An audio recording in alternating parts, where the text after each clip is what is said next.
ఎంతెంత దూరాన్ని నువ్వు నేను మోస్తూ ఉన్నా అసలెంత అలుపే రాదు.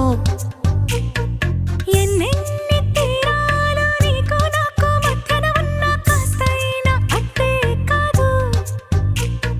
నీతో ఉంటే తెలియదు సమయం, నువ్వు లేకుంటే ఎంత న్యాయం. గడియారంలో సెకనుల ముల్లే కంటకి కదిలిందే. నీతో